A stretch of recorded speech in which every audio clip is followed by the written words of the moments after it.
And ladies and gentlemen, welcome back to the 2017 YugiTuber Grand Championship. In this match, we have GlasgowYGO, who's going to be playing Chron, going up against the legendary Dubkdad and his 3.5 axis Fire Fist. And with us for this electrifying commentary, we have none other than the one, the only, the RJB0. What's up, my Yugi bros? And quick shout out before we get into this match, since Dubkdad just set 2, I want to give a big shout out to MST TV for hooking us up with the intro and the logo. Check the description for his channel and make sure to give him a sub. His content's actually good too. It's secondary to providing content for your channel. Yes. All right. So Nadir's going to summon the mathematician. What's going on here? Yeah, so the Chrons are a water machine-based archetype, and they all have similar effects. They all have an effect that they banish themselves from the graveyard to add either a monster spell or trap, a Chron monster spell or trap from deck to hand. And that's so, sick. Yeah, so we saw a mathematician dump one and he banished it to add a card, and so that's where he pretty much ended. And they also have the ability, kind of like Yang Zing's, to synchro summon during the opponent's turn as well. At least the tuners have that ability. Oh, nice. Yeah.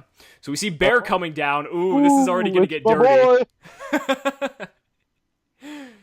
So we got Bear. Now, the interesting thing is, because he's hitting a mathematician, though, Nadir's still going to net a card. So it's not as devastating as it could be, but anytime Bear connects, it's like the greatest feeling ever.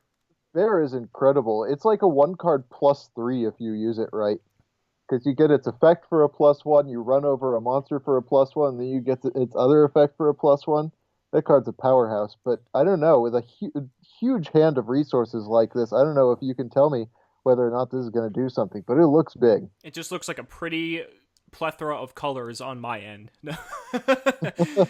So he's looking at the sulfur near. I don't know how to pronounce it, but basically that card's the effect. You discard a Chron monster, I believe, to special summon it, and then you have to destroy a card. So you pop itself, and then when it's destroyed, you get to special summon a Chron monster from your deck. So typically you go for something like the tuner, like Citri, that's the middle card in his hand right there. He went for the green one, which I believe the green one you banish from grave to add a Chron spell. Yep. So, and he's going to summon, there. Forgive me, because I really don't remember the names of these monsters, but it's the one that's 1800 attack, met by the Storming Mirror Force. See, that's normally not a great play, but when a Fire Fist deck, keeping a Bear on the field can make all the difference. Absolutely. And so it looks like Nadir is going to pop the Chron monster so he can bring out the Citri in preparation for his Synchro play next turn.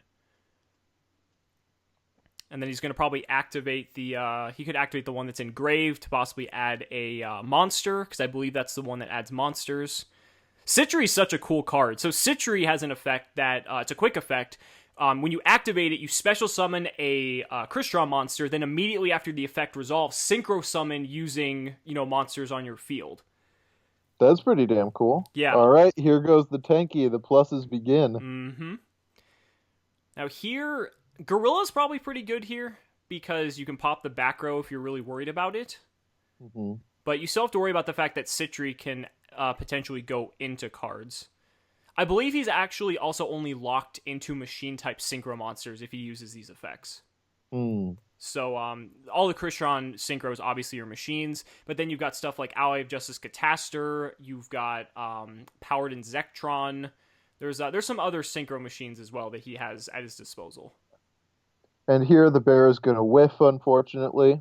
Yes, so using the effect of Citri, Nadir or Glasgow, is deciding, I guess, what synchro play he wants to go into here. So he's going to summon out the level 2, which means he can go into the Quandam, or the Quandax, I can't remember the name specifically of it. And the Bear just fizzles, so... Yeah, that's rough for a Fire Fist player. Now he needs to be able to find some way to regain the advantage that he was trying to get out of that. Yeah. Now, and I'm thinking we're going to see a Tiger King. That's what I think as well, just so he can get himself another fire formation, most likely tanky, but possibly a Tensu as well if he wants. But yeah, and if he's really concerned about that back row, he can put down Gyoko.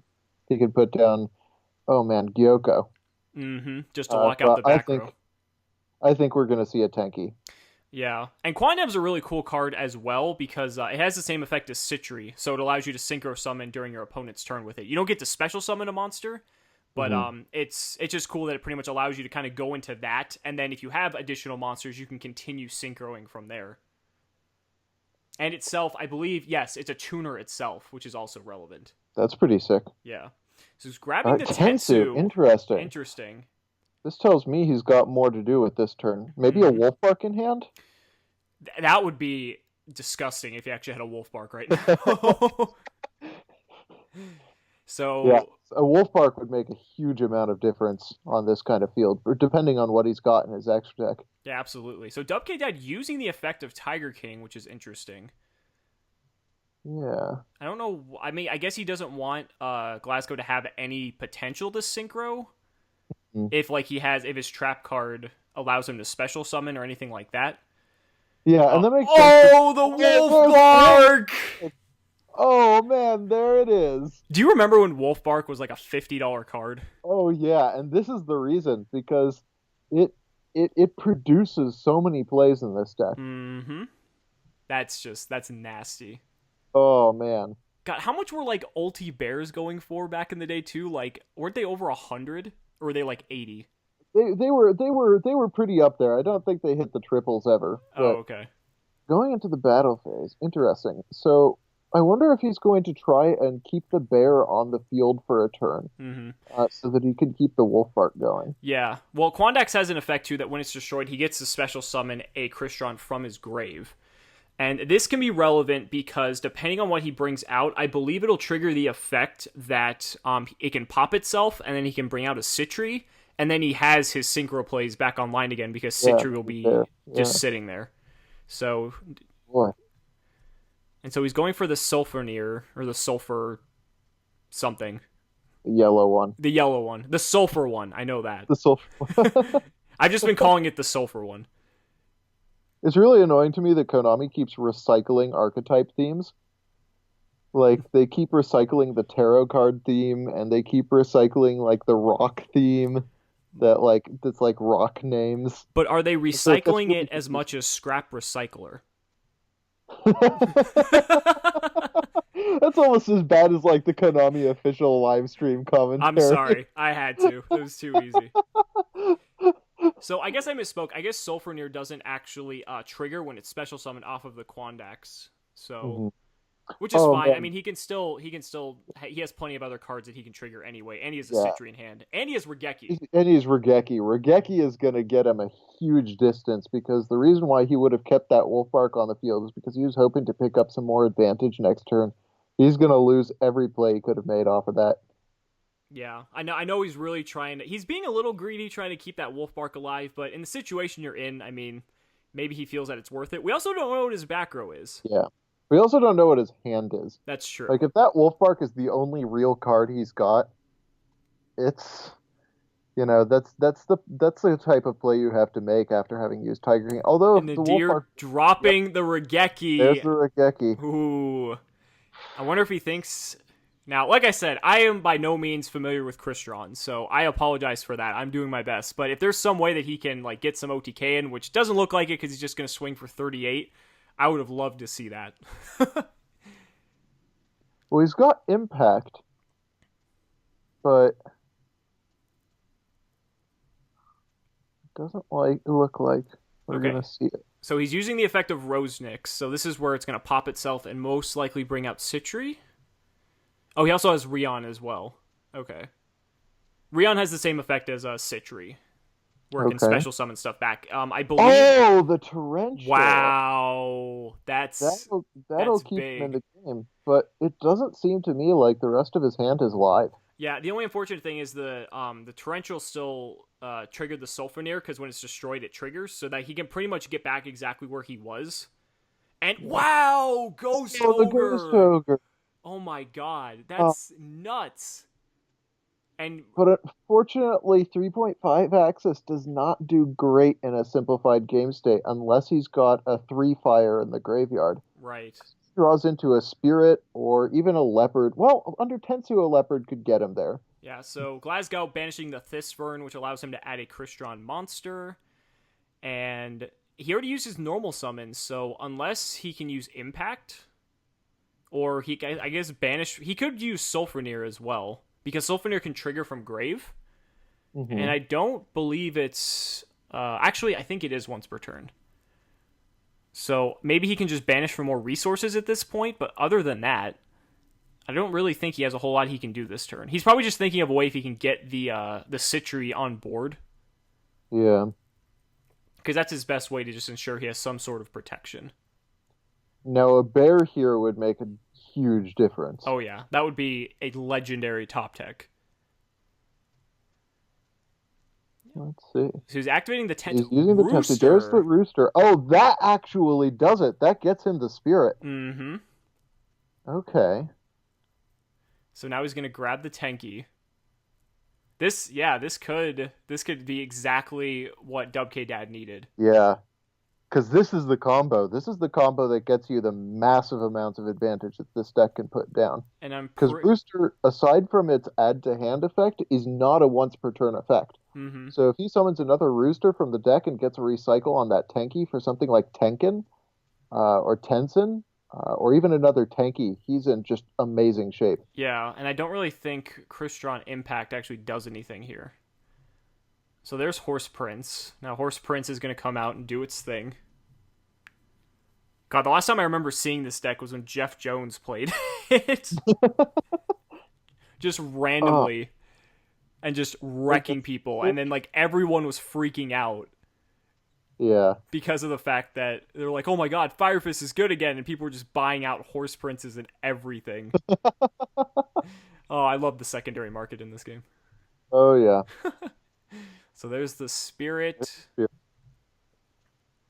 Now it looks like Nadir's going to Crystron Impact here. Okay. Yeah, because if you can get the Citri, then he's got plays. So now he can use Citri's effect, and he can sync for 4, targeting the green one, which is level 2. But I don't know. It looks like he's possibly thinking about chaining the second impact, so he can sync for maybe more, but it looks like he's not going to. I'm not even sure if that would work. Okay, so he goes into the Quandax. Oh, now he's going to impact again. Okay, yeah, okay.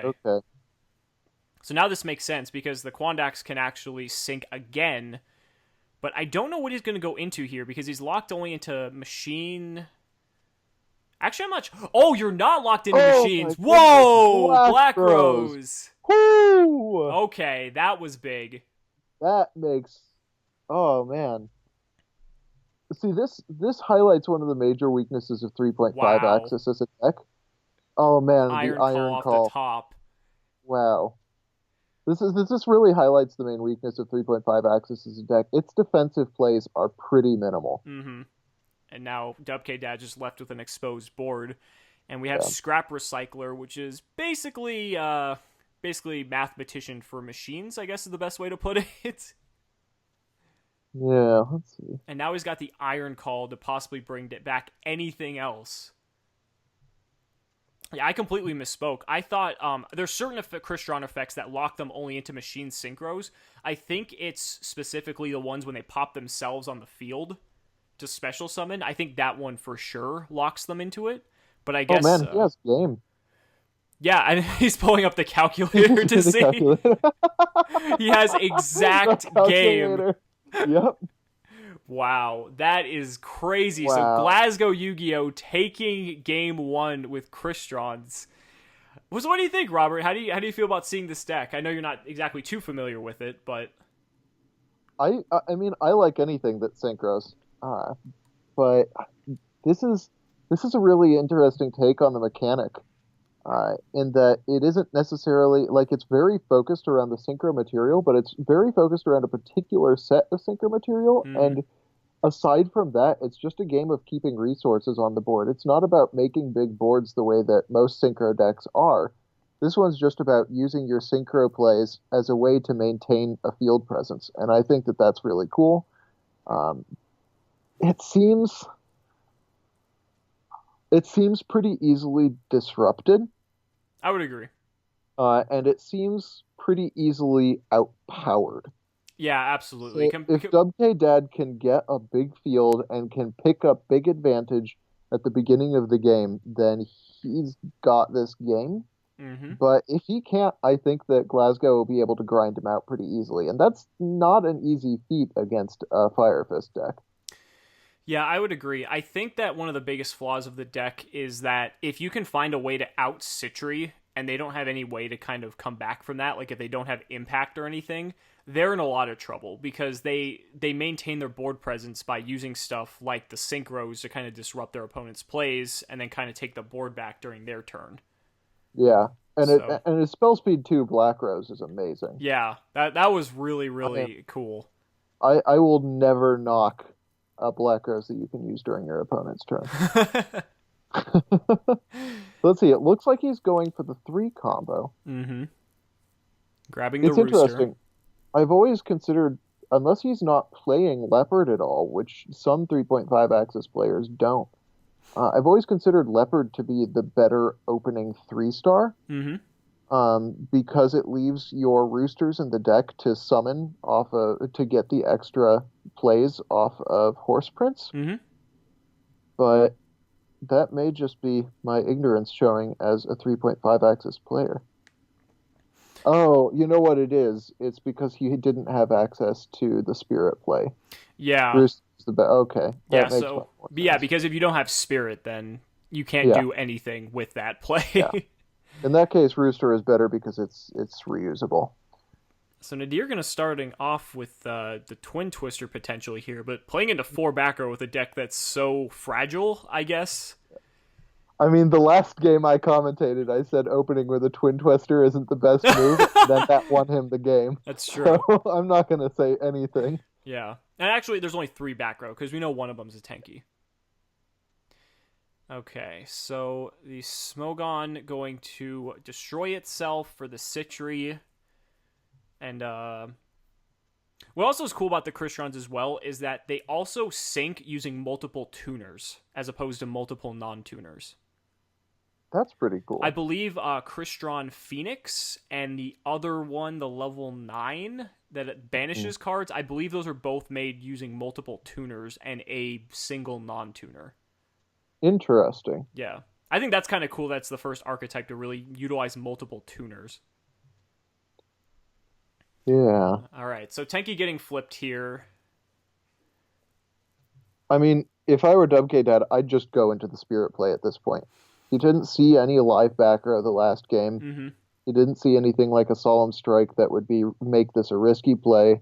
And he really needs to start picking up advantage early in this game. Yeah, absolutely. And the biggest thing is the Citry functions. Like, the Citry is going to resurrect the monster in the grave, which is 3 stars, and then he has to sink into 5.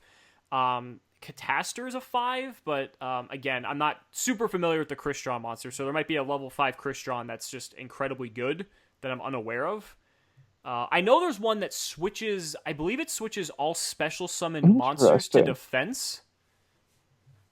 So this is cool. He's going for the Gyoko to attempt to lock down that impact. He probably doesn't know for certain that it's an impact, but he knows that it's a singular back row. And a deck like this doesn't set non-real back row. Right, exactly. I mean, you could set the Twin Twister if you wanted, but... Yeah.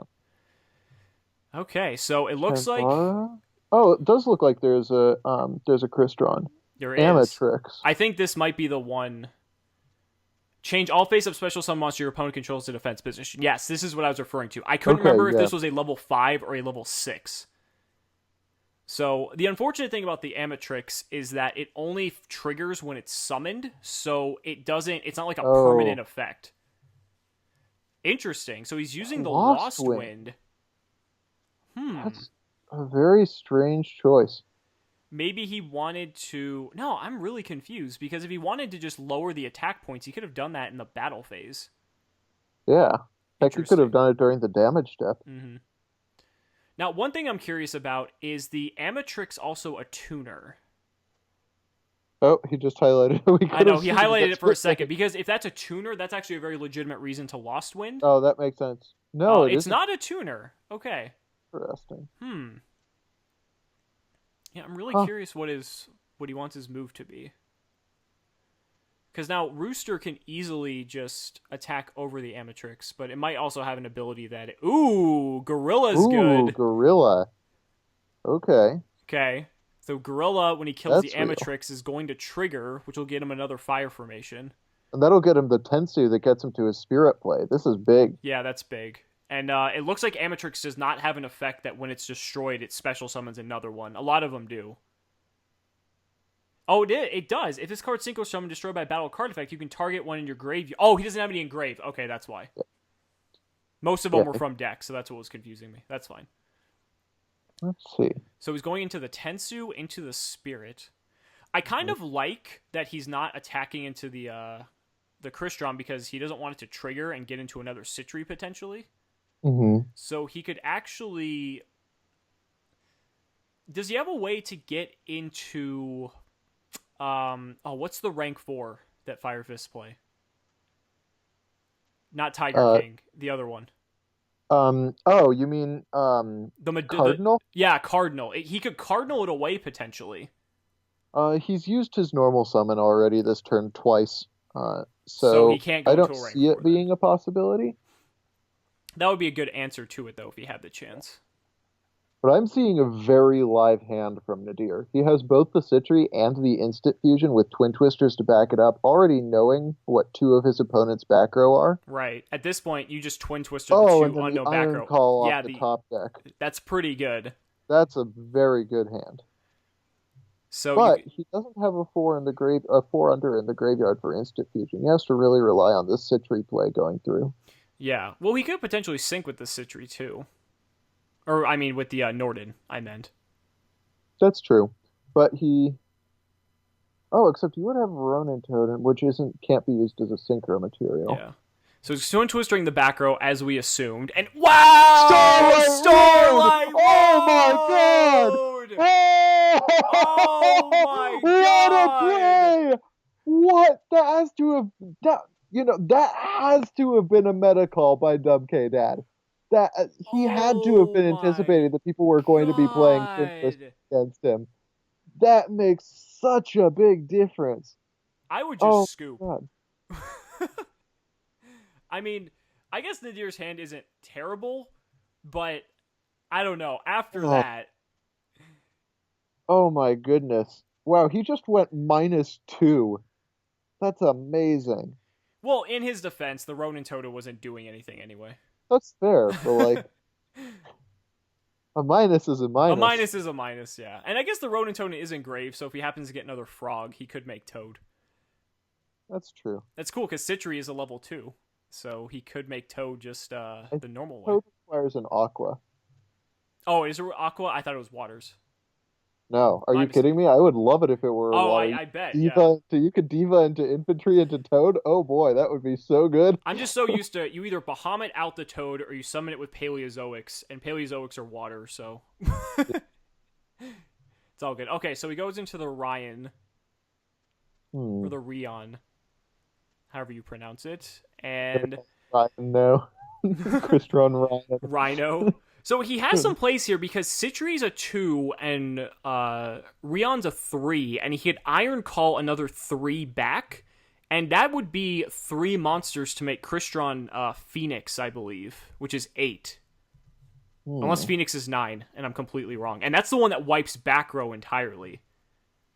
That would make a difference, but he does still have the Stardust on the board. Yeah, he does still have to deal with Stardust, but unless he...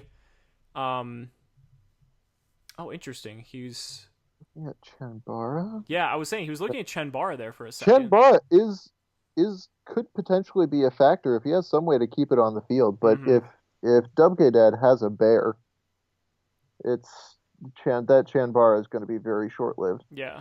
So he's looking at he's hovered over it. I think that might be his. I wonder if he's trying to. Wow!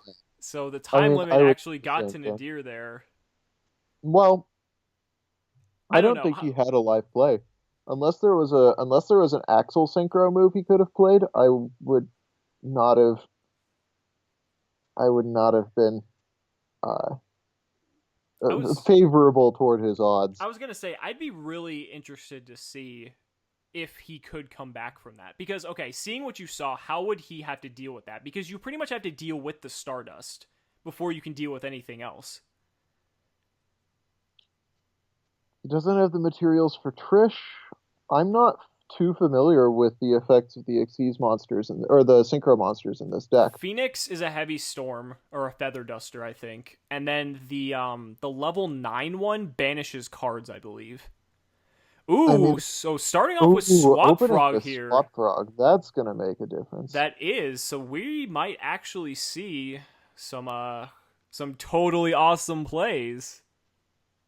I swear, if I could slap a person through a computer. Wow.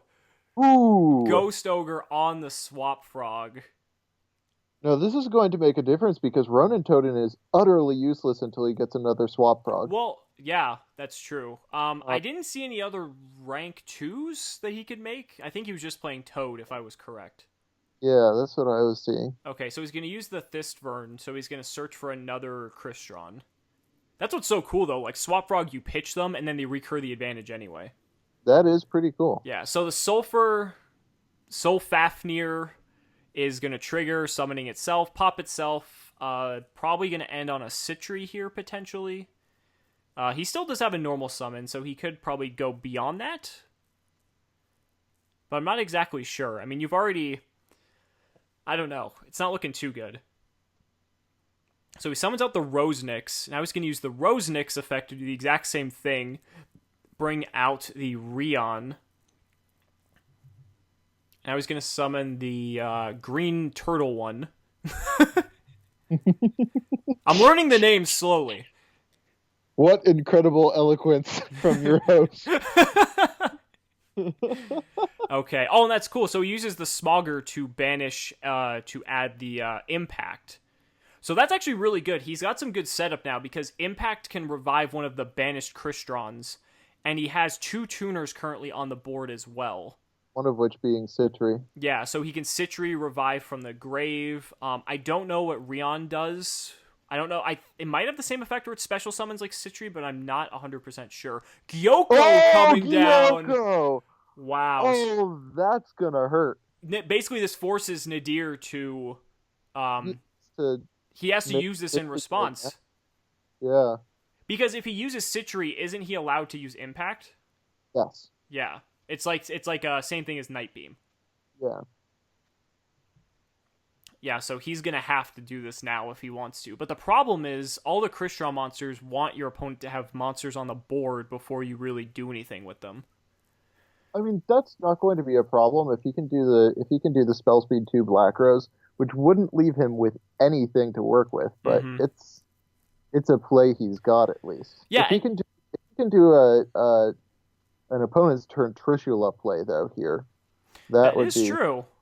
And he does have the Quandax here, so the Quandax actually he has another tuner now that's a level 4. So he still has 2 tuners, and he has the Smogger on the field now as well. So he can potentially make either a 7, potentially a 10. I don't know if he could, though. And if Rion allows him to get another monster from the back graveyard as well, then that could even just further extend the plays he's capable of doing.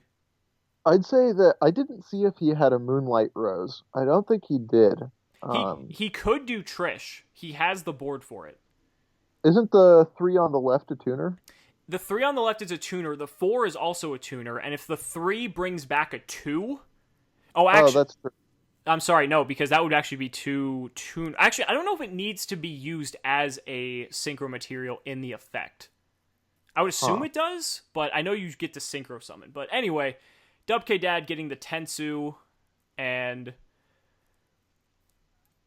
I'm really curious to see where this goes. This is going to be interesting. I mean, going for the Tensu implies to me that he's got the Spirit play ready, and he's going for it. Yeah, because but he may want to do some other things first. He probably wants to get rid of the threat of Black Rose right away. Mm-hmm. Wow, and the Tenki. Oof. It's a pretty good opening. Yeah, but once again, this is showing he probably doesn't have a lot of defensive cards to work with. Right. So there's Spirit, And again, like you said, he really needs to worry about the threat of Black Rose. Although Glasgow might not want a Black Rose, though, because he could potentially do more than just a Black Rose and lose his entire board. Yeah, see, that's why I was wondering if he's running Moonlight, because Moonlight would make a huge difference right here. Mm-hmm. Because if he can put that Leopard back in his opponent's hand to take out the Spirit, he's set him back for another turn. Yeah.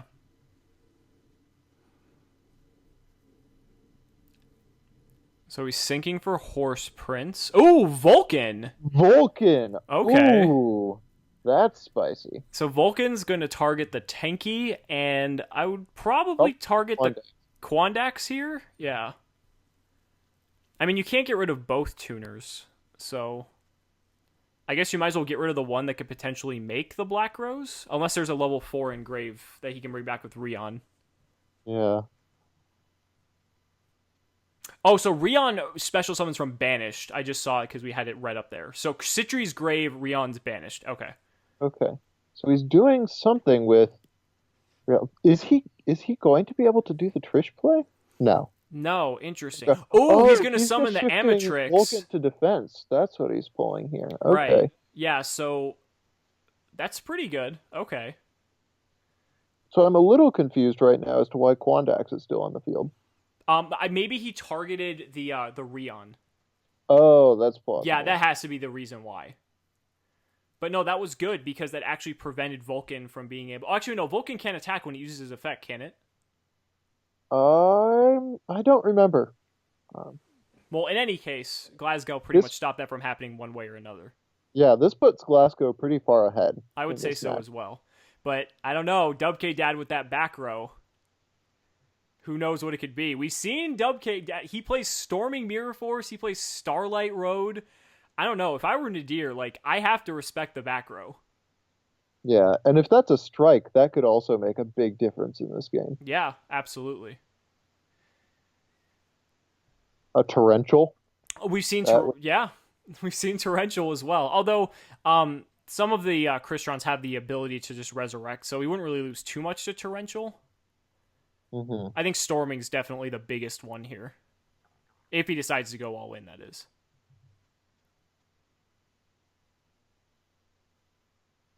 Let's see. Yeah, Nadir's really taking his time. Hopefully the time doesn't get to him like it did in Game 2. Yeah. So he's going to activate, it looks like the Sulfurneer, pitching the Thistburn.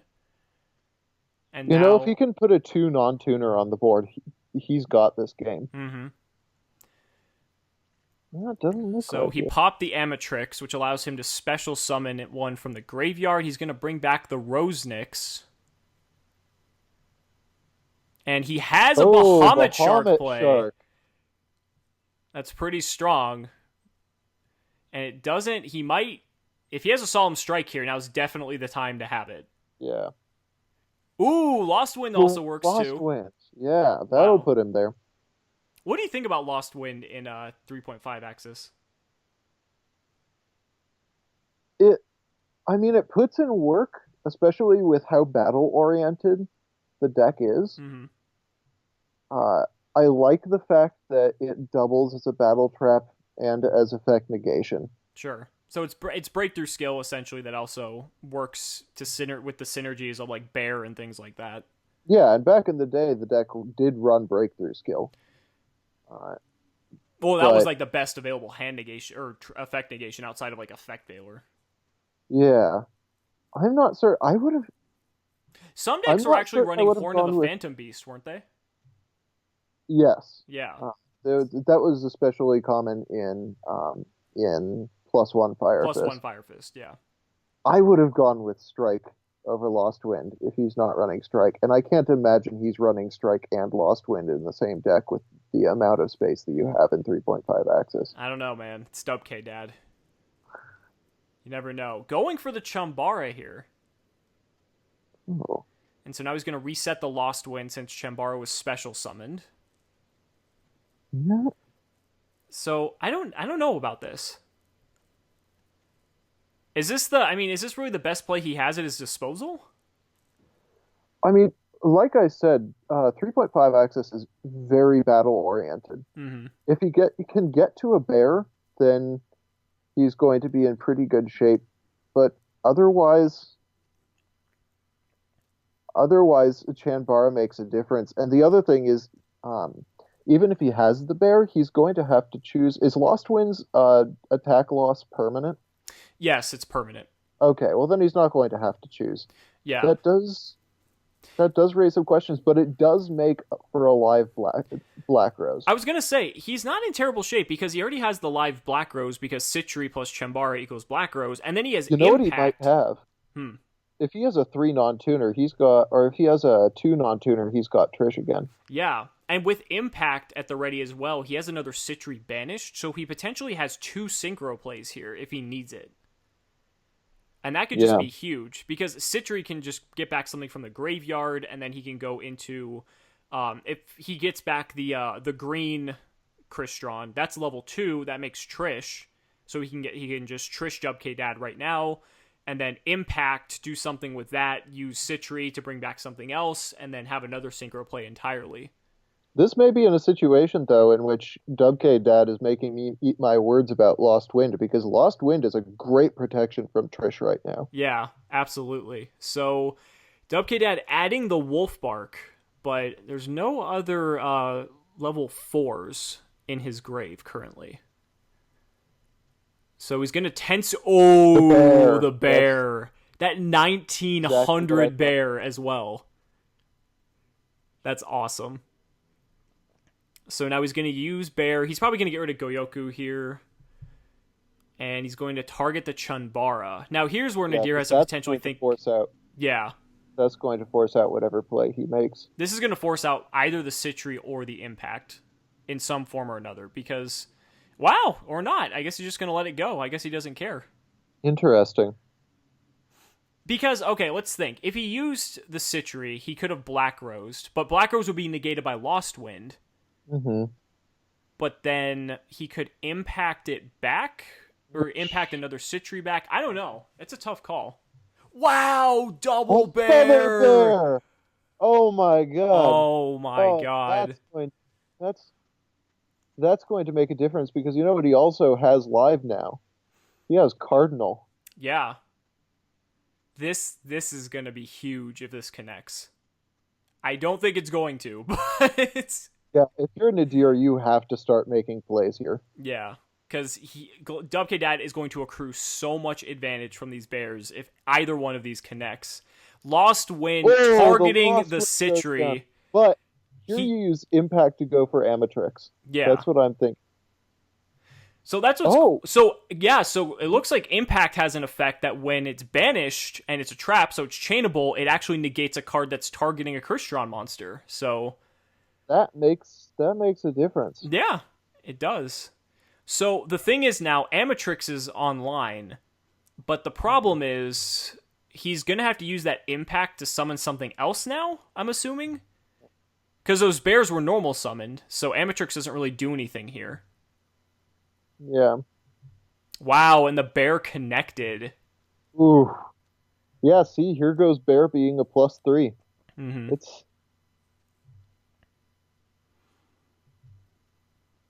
Oh, it looks like Glasgow ran into some issues with timing on the dueling platform. This is something I've run into a lot of times with Yu-Gi-Oh! Pro, where it won't let you activate anything during a window, even if something is live. Yeah, no, that's what he's commenting on down at the bottom there. Yeah, that's unfortunate, because I'm fairly certain he was going to use that Impact to bring back Citri or something, and he could have just Black Rose the board right here if he wanted to. And so because of that, I mean, I think Glasgow's in trouble now. So he's gonna grab. Was that Tensin? Yeah. Okay. Wow, it's been so long since I've seen these cards. So now Bear's gonna activate, negating the Amatrix. He draws a Rion for turn, though. That's not terrible. That at least enables a Synchro play for him. Do we know what the back row is behind the bear? Or behind the Tiger King, excuse me. I'm trying to remember if we. I don't think so. I'm not 100% certain. I'm kind of waiting for Nadir to. Well, he's going for the Black Rose. Oh, there's the yeah, because now you've got Rion, and now you've got the only live card in the game. Yeah. Okay, so he's going to use the Tensin in What's response. that back row? And yeah, I was really curious. I didn't see it when the cards were getting shuffled away, but Glasgow has an opportunity here because he has a lot of Chrystrons loaded in the grave. He can banish a couple of them for effects. Thistvern being a good one because he gets to add a monster. Oh yeah. And then he also has Sulfurneer that activates in grave, so he'll pitch the Smogger that he added. And now he's going to trigger it to probably get out a Citri. Oh no, he's actually out of Citries, it looks like. Ooh. So he's going to summon the green one, as I'm going to forever call it now. Crasseratter. That's about as close as I'm ever going to get to pronouncing it. He summons a Rion from the deck. And now from here, I don't really know where you go with this. He can banish the Smogger to get another impact. So that gives you the potential to get your Citri back. But then you have 2 tuners. He's got to make sure he gets that 500 damage in, though. I mean, Citri is another Amatrix. That's true. So he does have some defensive plays, and it looks like he's just going to summon out Ronin Toad. Ronin Toad's actually not bad, though, for Synchro fodder. It can't be Synchro fodder. Oh, it can't. That's You're the right. reason why I was saying it was useless earlier.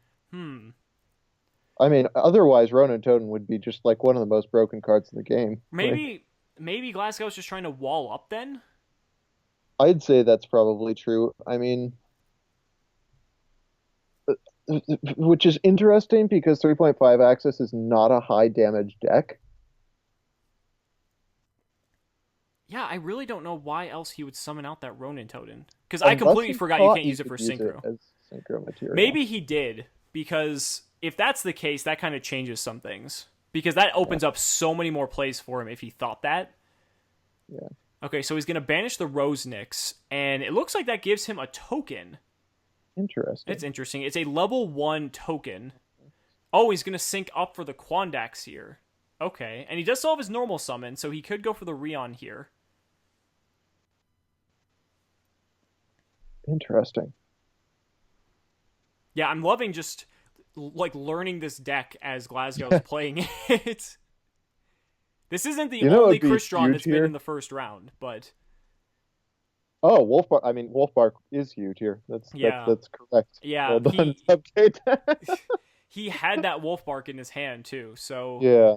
Glasgow probably knew he had it, so he was probably just trying to wall up in some way or another. Yeah. Okay, so this is going to be interesting. So Impact's going to come down. He's going to target Citri. Yeah, so now he's got Amatrix live again. Mm-hmm. So now Bear is back. Yeah, so Amatrix being live means anything that Dubkdad attempts to overlay into is just pretty much going to get nullified. Yeah, as Dubkdad, I don't know what you do here. Yeah, you're in a pretty rough spot. You don't have the types of power exceeds that a rank 4 deck used to have at its disposal. Namely, Emerald. Okay. Interesting. That's really interesting. The nice thing about Emerald is the advantage you can gain off of it is not vulnerable to Amatrix. Right. I think that might be why he's doing it. He's probably just trying to recycle as best he can to just get some sort of defensive cards. Maybe a Stormy Mirror Force. Just something at this point, because we don't know what that other card is in his hand. But if he's going into Emerald, I would assume that it's probably not the greatest. Yeah. I don't know. If you're Dubkdad, this is a great time for a Soul Charge. But he's going into the battle phase, so that pretty much takes away that possibility. He lets the Citri go. Well, he still does have the Quandax. I mean, it's not the end of the world. And he has Rion in hand as well. So, Let's see. Back row. So, will that Emerald have paid off is the question.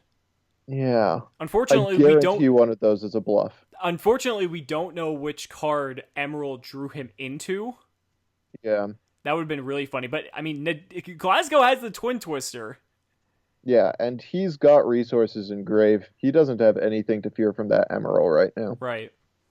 I mean, at this point, if I was Glasgow, I would just Twin Twister the back. Oh, no, Starlight Road, though. Oh, yeah! You have that to worry about. Oh, my God. Especially after, I mean, pretty much, granted, the game went into time, but I would say that pretty much sealed the game for Dubkdad for the most part. Yeah. Because the way the board state just looked, it was going to be really difficult for Glasgow to come back from that. But, man, so that's the question, Robert. Do you take the risk and just Twin Twister? I think he's in a good enough position that he shouldn't. Because, even if one of those is a Lost Wind and the other is Starlight Road, like, Lost Wind is not going to make a huge amount of difference in this current game state at the moment. Right. If he draws into something live off of the next Emerald play, then that's another story. But I'd say, but it depends. The other thing is you don't know how many Starlight Roads Dubkdad's running. If it's just one or two, the chances of him having it right now are not huge. If it's just one, I would laugh so hard. Because the fact that you just draw the one of, and he happens to Twin Twister it. Yeah. Okay, Glasgow's going for it. This is the moment of truth. This is pretty much if he has Starlight. Oh! Goodness, that's exactly why I was saying and now Dubkdad probably has Lost Wind live as well as that Stardust. Mm-hmm. This is not good. So it looks like he's going to use the Quandax to crash into the Emerald, and that will actually trigger Quandax because it'll special summon from Grave. So, man, he's still facing down a Stardust, though. Yeah. And I mean, if I were Dubkdad, I would have let that go without the Lost Wind. Yeah. So if Lost Wind is there, he's still in a great position. Mm-hmm. Okay, so he's going to bring out the Sulfurneer, which won't trigger, but he's just going to play it in defense and pass because he's out of options. Yeah. So Stardust looks like it's just going to attack over Ronin Toad, and he doesn't want to attack the Sulfurneer because that will actually trigger the Sulfurneer. And 2010 dueling right here. And Dubkdad with another back row. Oof. And Nadir drawing another Sulfurneer. Into another Sulfurneer. So he does have a green in Grave, so he could potentially activate it. But I don't know if the Sulfurneer is really going to get him there. I mean, Glasgow's getting really low on resources, and he's just going to pass. I guess Glasgow is on 7,500 life, so he could maybe take a hit. Yeah. Because the game state has slowed down tremendously. But I think right now his only play is some access to Amatrix. Yeah, that's Amatrix, and then Amatrix has to kill Stardust. Yeah. Wow. The Spirit top deck, and Glasgow immediately scoops up. Wow, yeah, that was a crazy top deck. Starlight Road playing the clutch plays. Starlight Road MVP, ladies and gentlemen. Thank you all so much for watching the video. We'll see you in the next match.